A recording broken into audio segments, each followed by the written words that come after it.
नमस्कार। राहु खाना नंबर 2 में कैसे असर करता है, इसको कैसे देखा जाता है? आइए मैं आपको राहु ग्रह के दूसरे भाव में बैठने के इफेक्ट कैसे दिखते हैं उसको समझाने का प्रयास करता हूं।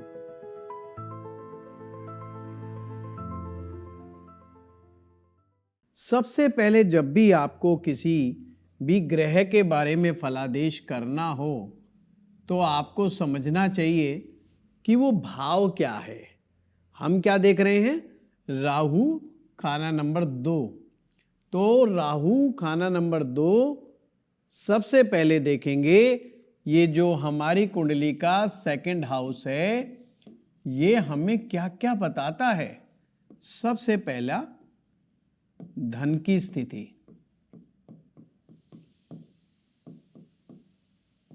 नंबर 2, सेकंड हाउस हमारा कुटुंब है। नंबर 3, हमारा खान पान।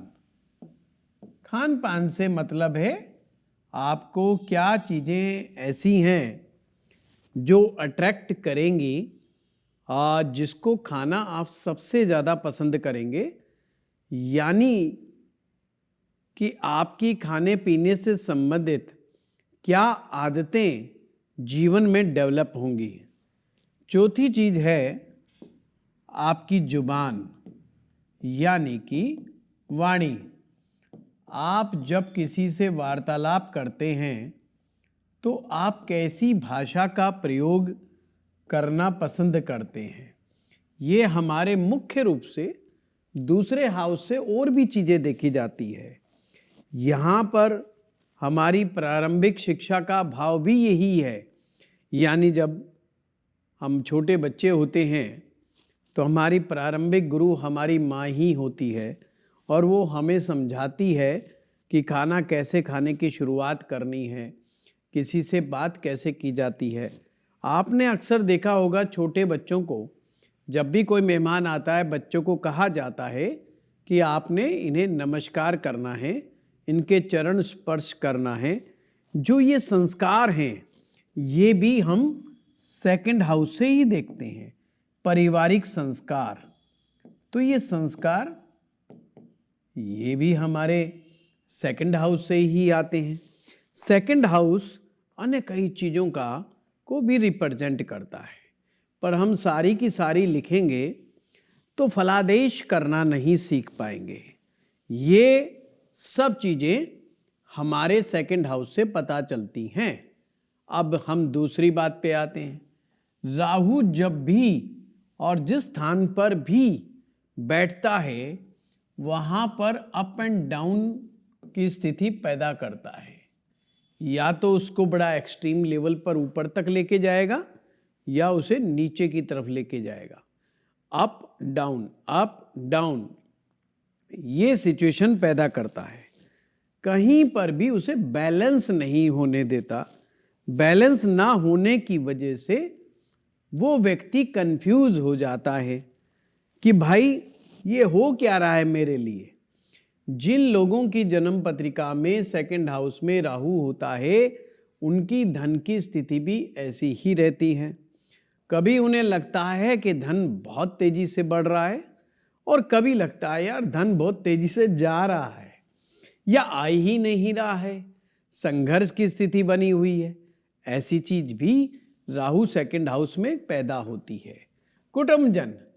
कुटुंबजनों को जब तक वह साथ नहीं छोड़ देगा वो जीवन में तरक्की उन्नति नहीं कर सकता।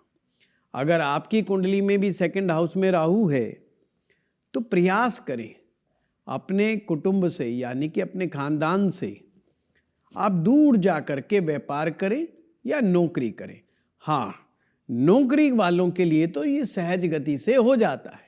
आप प्राइवेट सेक्टर में काम करें या आपकी गवर्नमेंट जॉब लग जाए तो जरूरी नहीं कि वो आपके शहर में ही लगेगी, वो दूर लगेगी तो भी व्यक्ति तरक्की कर जाता है।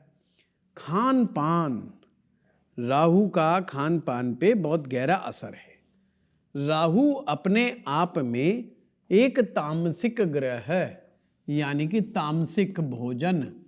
तो ये राहु इंसान को तामसिक भोजन की तरफ लेकर के जाता है। अब हम लोग कैसे देखते हैं? हम कहते हैं यार ये तो बनिया परिवार में पैदा हुआ है, ये तो ब्राह्मण परिवार में पैदा हुआ है, या ऐसे परिवार में पैदा हुआ है जहाँ पर नॉनवेज नहीं खाया जाता, शराब नहीं पी जाती। तो और राहु सेकंड हाउस में, तो ऐसे में क्या होगा? ऐसे में बड़े आराम से समझना है। जिन लोगों को राहु सेकंड हाउस में होता है उनकी दो स्थितियां बनती हैं। पहली स्थिति तो वह कि वो अपने आप ही जंक फूड की तरफ खींचे चले जाते हैं। जंक फूड, बाहर का खाना, बाहरी भोजन, यानी होटल, रेस्टोरेंट, ढाबे की तरफ उनका खिंचाव ज़्यादा होता है। दूसरी स्थिति एक बनती है कि राहु ऐसी परिस्थितियां बना देता है कि व्यक्ति को ये भोजन खाने की मजबूरी बन जाती है। दूसरी बात, अगर ये स्थिति उत्पन्न ना भी हो, सपोज करो कि उनकी स्थिति स्टेबल है, तो चाय, कॉफ़ी, किसी ना किसी चीज़ का एडिक्शन पैदा कर देगा। खान पान में एडिक्शन, चीनी का, मीठे का एडिक्शन, या किसी स्पेशल ऐसी चीज़ का एडिक्शन जिसको खाए बिना उन्हें चैन नहीं पड़ेगा। तो राहु सेकंड हाउस में एडिक्शन भी देता है। इसका फलादेश करने के तरीका प्रॉपर क्या है वो भी मैं आपसे डिस्कस करूंगा। तो पहले समझ लीजिए, खान पान में ये गड़बड़ पैदा करता है। सही समय पर भोजन ना करना।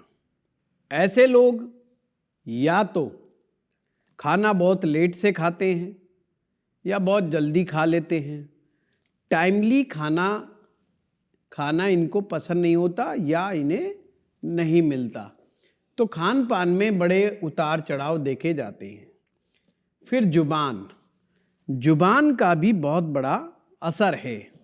हम इस संसार में जैसा व्यवहार करते हैं वैसा ही लोग हमें रिटर्न में देते हैं। यानी कि अगर आपका व्यवहार, जुबानी व्यवहार अच्छा है तो लोग आपको अच्छा मानते हैं, उसी से आपका चरित्र निर्माण होता है। राहु की एक आदत है, राहु इंसान को मीठे से मीठा बोलने की कला और कड़वे से कड़वा बोलने की कला भी देता है। अक्सर जिनके राहु सेकंड हाउस में होता है वो लोग अगर मेंटली सोच करके बोलें कि मुझे इस व्यक्ति के साथ अच्छा व्यवहार करना है, तो ये लोग बहुत ही प्लीजिंग लैंग्वेज, बहुत ही सॉफ्ट लैंग्वेज का उपयोग करते हैं। अक्सर अनुभव में ये भी देखा गया है, ऐसे लोग घर के बाहर बहुत मीठा बोलते हैं, बहुत अच्छा बोलते हैं, परंतु अपने घर में, अपने परिवारजनों में, अपने मित्रों के साथ एब्यूसिव लैंग्वेज का उपयोग करते हैं। इससे कई बार उनके जानने वाले लोग भी कंफ्यूज रहते हैं। वो समझ नहीं पाते कि ये व्यक्ति जबान का मीठा है या बहुत ज़्यादा कड़वा है। तो राहु यहाँ गड़बड़ कर देता है। संस्कार में भी ऐसे लोगों को अपनी पुरानी परंपराएं मानने में बड़ा ही परेशानी का सामना करना पड़ता है। यानी कि ये अपने आप में ऐसा सोचते हैं कि वो बड़ी नई विचारधारा के हैं, स्वतंत्र विचारधारा के हैं, इसलिए कभी कभी अपने ही खानदान के संस्कारों का विरोध कर बैठते हैं जाने अनजाने में। अब ये तो एक मोटा मोटा मामला बना कि भाई राहु कैसे असर करता है, पर राहु इससे भी 2 कदम आगे है। जब भी राहु सेकंड हाउस में होता है तो यहां पर पितृ दोष का निर्माण होता है। पितृ दोष का निर्माण। इसका मतलब क्या हुआ कि व्यक्ति के पास चाहे कितना भी धन हो, वो अपने धन को लेकर के भी हमेशा अनसिक्योर रहता है। राहु की एक आदत है, राहु का जिस जिस स्थान पर असर होगा वो वहां पर कंफ्यूजन पैदा करता है, वो इल्यूजन पैदा करता है, वो स्ट्रेस पैदा करता है और वो अनस्टेबिलिटी पैदा करता है। कंफ्यूजन, इल्यूजन, स्ट्रेस, अनस्टेबिलिटी और अनडिसाइसिवनेस मतलब अनिर्णय,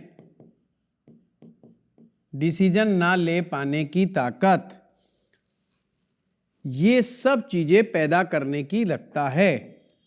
अनसर्टेनिटी, ये राहु की एक आदत है, खासियत है। राहु ये सब चीजें पैदा करता है। तो जब भी राहु सेकंड हाउस में देखें, उस व्यक्ति को कहें कि आप पितृदोष शांति अवश्य करवाएं, नहीं तो ऐसा व्यक्ति कभी अपने आप को बहुत ज्यादा गरीब मानेगा, कभी अपने आप को बहुत अमीर मानेगा, कभी उसे लगेगा तेरे पास धन की कोई कमी नहीं और कभी उसे लगेगा तेरे पास तो धन की बहुत ज्यादा कमी है। तो ये स्थिति तो ठीक नहीं। दूसरी सबसे बड़ी बात, जहां अक्सर हम नए विद्यार्थी, ज्योतिष को सीखने वाले नए विद्यार्थी एक गलती खा जाते हैं कि जब हम राहु को सेकंड हाउस में देखते हैं तो हम लगन का विचार नहीं करते। ये सबसे गड़बड़ बात है। जहां पर लगन होता है वही हमारा ब्रेन है, वही हमारा दिमाग है। ये लगन से ही हमारा करैक्टर बनता है, हमारा आचार विचार बनता है, हमारी सोच डेवलप होती है। यही ग्रोथ का सबसे बड़ा हाउस माना जाता है, लगन। जब राहु यहां होता है तो काफी हद तक ये आपके दिमाग पर भी असर करता है। तो ऐसे व्यक्तियों को देखा गया है, कभी कभी साइकोसोमैटिक इश्यूज भी पैदा हो जाते हैं और यही confusion, illusion, stress, unstability, undecisiveness, uncertainty और अनवांटेड फियर, हाँ, इनको फोबिया की प्रॉब्लम भी हो जाती है। फोबिया कहते हैं एक अनजाना भय। कुछ लोगों को पानी से भय होता है, कुछ को आग से, किसी को हवाई यात्रा से भय होता है, किसी को लिफ्ट से भय होता है, किसी को ऊंचाई से भय होता है। कोई ना कोई फोबिया ऐसे जातकों को मिलने के चांसेस बढ़ जाते हैं। तो जब आप सेकंड हाउस का विश्लेषण करें तो फर्स्ट हाउस पर पड़ने वाले असर यानी उस व्यक्ति के व्यक्तित्व पर पड़ने वाले असर को भी भांप लीजिए। राहु का जब इफेक्ट होता है, व्यक्ति जो सुबह प्लानिंग बनाए, कोई गारंटी नहीं कि वह प्लानिंग शाम तक टिक पाएगी। हो सकता है कि ऐसा व्यक्ति खुद ही प्लानिंग बनाए और अपनी ही प्लानिंग को फेल कर दे, यानी कि इस व्यक्ति के अंदर ऐसी चीजें देखी गई है कि अनवांटेड प्लानिंग क्रिएट करते रहते हैं। कोई ना कोई प्लानिंग भविष्य को लेकर के चलती रहती है इनके दिमाग में। अब आप कहेंगे क्या ये केवल एक पहले भाव का असर रहेगा? नहीं, राहु जहां बैठा है वहां से 5वें स्थान पर भी असर रखता है। तो राहु का असर छठे भाव पर भी रहेगा। तो राहु जब भी छठे भाव पर अपना असर पैदा करता है, ये अच्छी बात है। ऐसा आदमी को अपना बचाव करने के लिए जब भी ऐसा व्यक्ति अपने आप को फंसा हुआ किसी भी विपरीत परिस्थिति में पाता है तो अपने आप को बचाने में काफी हद तक सक्षम होता है, क्योंकि सेकंड हाउस में बैठा हुआ राहु इंसान को झूठ बोलने से गुरेज नहीं करवाता। ऐसे लोग अक्सर झूठ बोलने के भी कई बार आदी हो जाते हैं या बड़े प्यार से झूठ बोल जाते हैं, अपनी बात से मुकर जाते हैं। जब भी तो कहते जबान का असर इन पर नहीं होता, अपनी जबान के पक्के नहीं होते। दूसरा असर इनकी कुंडली के अष्टम भाव पर भी होता है। ये 8वां भाव है, यहां पर भी असर होता है। और सेकंड हाउस में बैठा हुआ राहु आपके कर्म स्थान पर भी अपना असर करता है। तो अब आपको समझ आने लग गया, राहु दूसरे भाव में या तो इनको जबान की समस्या मिलेगी, यानी कि गलत भाषा बोलने की, किसी को भी टोंट मार देंगे, किसी को भी मुंह की मुंह पे कुछ भी बोल देंगे और फिर कहेंगे कि हम बहुत सच्चे इंसान हैं, हम बड़े स्पष्टवादी हैं, इसलिए मुंह की मुंह पर बोल देते हैं, जो कि रिलेशन खराबी में बहुत बड़ा योगदान देता है। खान पान इनका खराब हो सकता है। सात्विक भोजन को प्रेफर करना इनके लिए बहुत जरूरी है। तीसरा बात कि इन लोगों को धन का मामला जो होता है, कोशिश करें बिना एक्सपर्ट एडवाइस के इन्हें कोई किसी प्रकार की इन्वेस्टमेंट में पार्टिसिपेट नहीं करना चाहिए जब तक कि ये अपने हितैषी, बड़े बुजुर्गों या एक्सपर्ट एडवाइस लेकर के ही आगे बढ़ेंगे, उतना अच्छे इनके धन संबंधी आपको परिणाम प्राप्त हो जाएंगे। साथ में छठे भाव के इम्पैक्ट को बताना है, 8वें भाव के इम्पैक्ट को दिखाना है और कर्म भाव यानी नौकरी रोजगार। ऐसे लोगों को ये भी समस्या आ सकती है कि इनका रोजगार जल्दी जल्दी बदलता है या जल्दी जल्दी छूट जाता है। कभी कभी तो ये अपने रोजगार को खुद से ही बदल लेते हैं, कुछ बदलवाने की जरूरत ही नहीं है, क्योंकि स्थिरता कम पाई जाती है। पर आप कहेंगे मैंने तो ऐसे लोगों को देखा है जिनको स्थिरता मिलती है। वो किन लोगों को मिलती है वो भी मैं एक्सप्लेन करूंगा, आप इस वीडियो के एंड तक बने रहिएगा। तो यहां पर है पितृदोष। पितृदोष की शांति करवाना अति आवश्यक है, नहीं तो सेकंड हाउस के दुष्परिणाम, छठे से बिना मतलब का मुकदमेबाजी, लड़ाई झगड़ा, शत्रु बाधा जीवन में आ सकता है।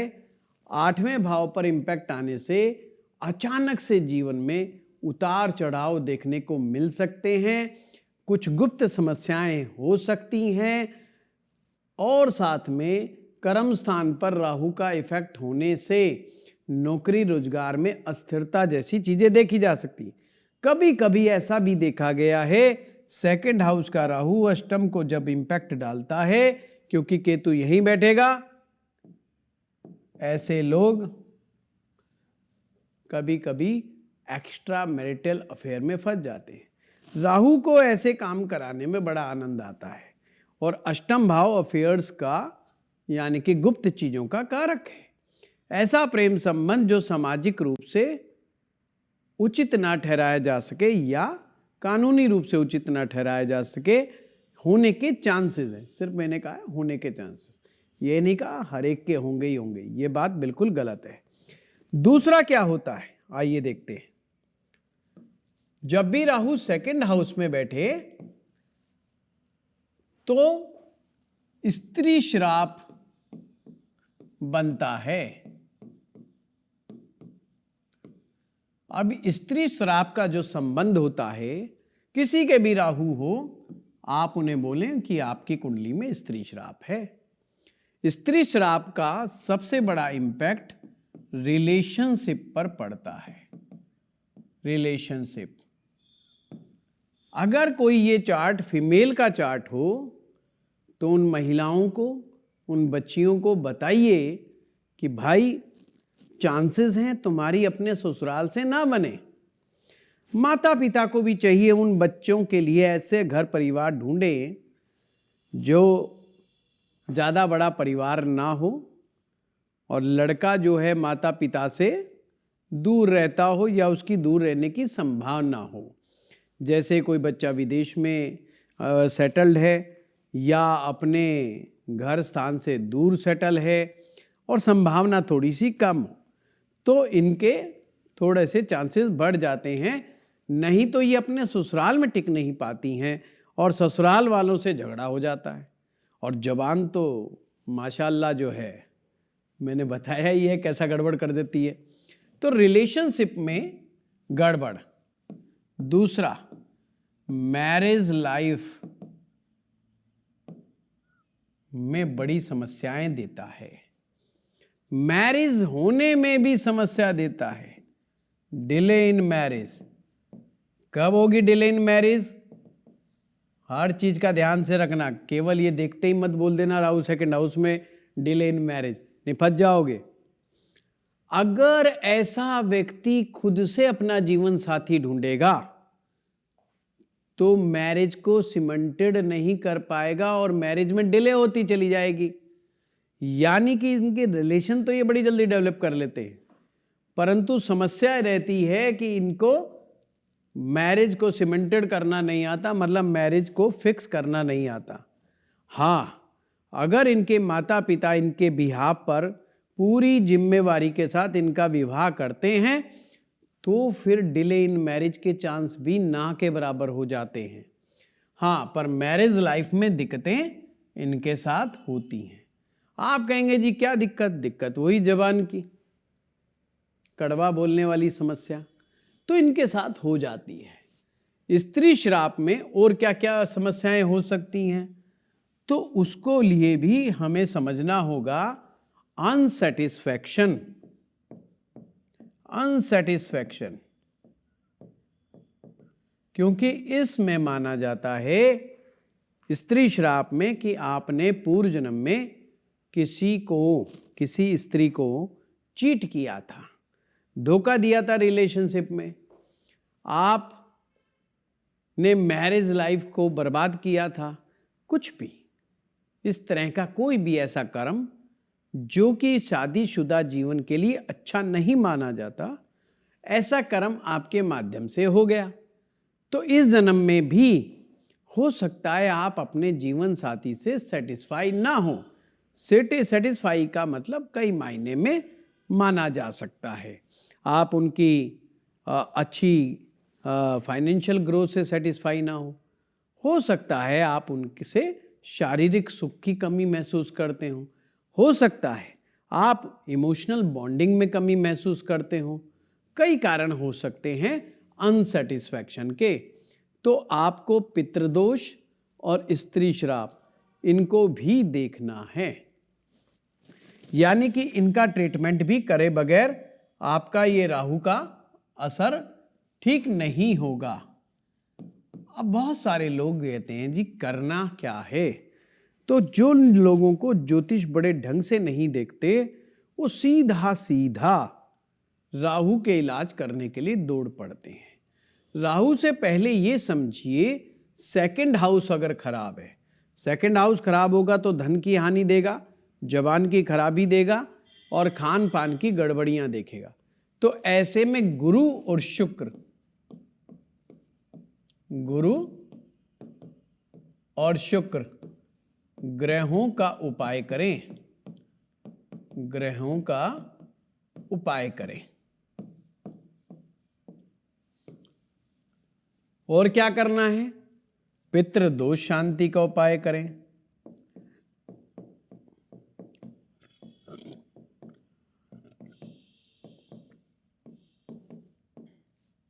और क्या करें?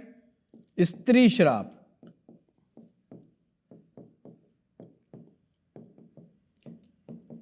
अच्छा ये सारे के सारे उपाय हमने वीडियो बना करके एस्ट्रो पाठशाला यूट्यूब चैनल पर डाले हुए हैं।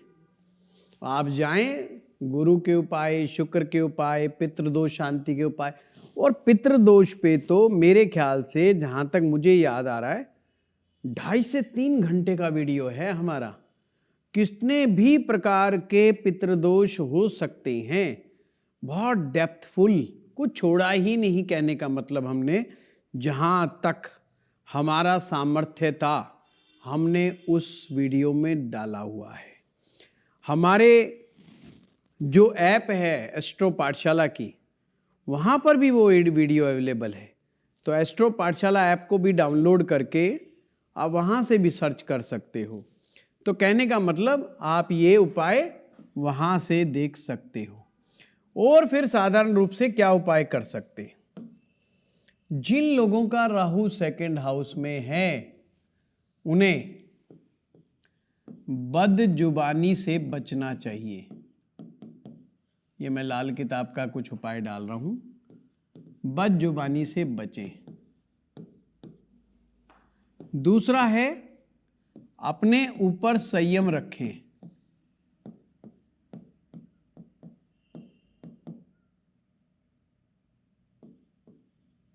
अब इसके लिए क्या कर सकते हैं? ये इतना आसान तो नहीं है संयम रखना।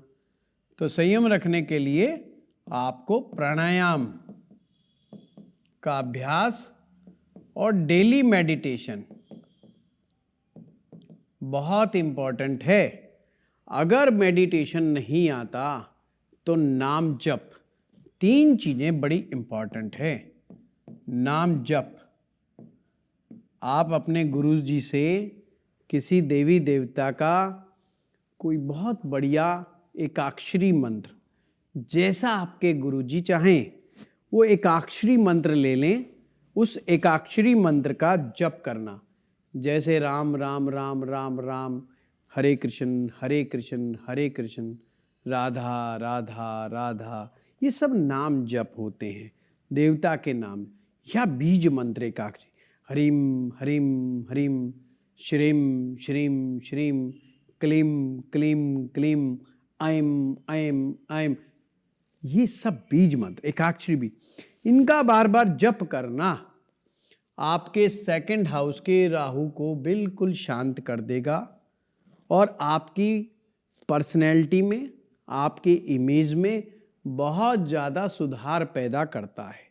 घर परिवार में शांति बनी रहेगी, दाम्पत्य जीवन में भी शांति बनी रहेगी और ज़्यादा उतार चढ़ाव देखोगे नहीं, अगर आप सही ढंग से इसके अंदर जो है आप काम करते हो। तीसरी चीज क्या हो सकती है? तीसरी चीज होती है दुर्गा जी की उपासना।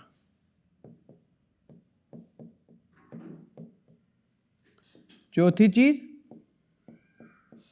मां सरस्वती जी की उपासना।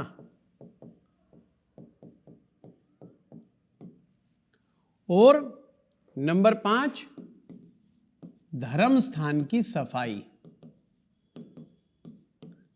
ध्यान रखें कि जो सेकंड हाउस है ये लाल किताब के अनुसार धर्म स्थान है। आपका मंदिर है जो बाहर मंदिर, जो घर के मंदिर की बात नहीं हो रही, घर से बाहर का जो मंदिर है ये हम सेकंड हाउस से देखते हैं। अगर आप किसी मंदिर की जाकर के सफाई करते हैं तो भी राहु काफी हद तक शांत होता है। तो ये कुछ उपाय थे। ये वीडियो कैसा लगा जरूर कमेंट बॉक्स में लिख के बताएं। धन्यवाद।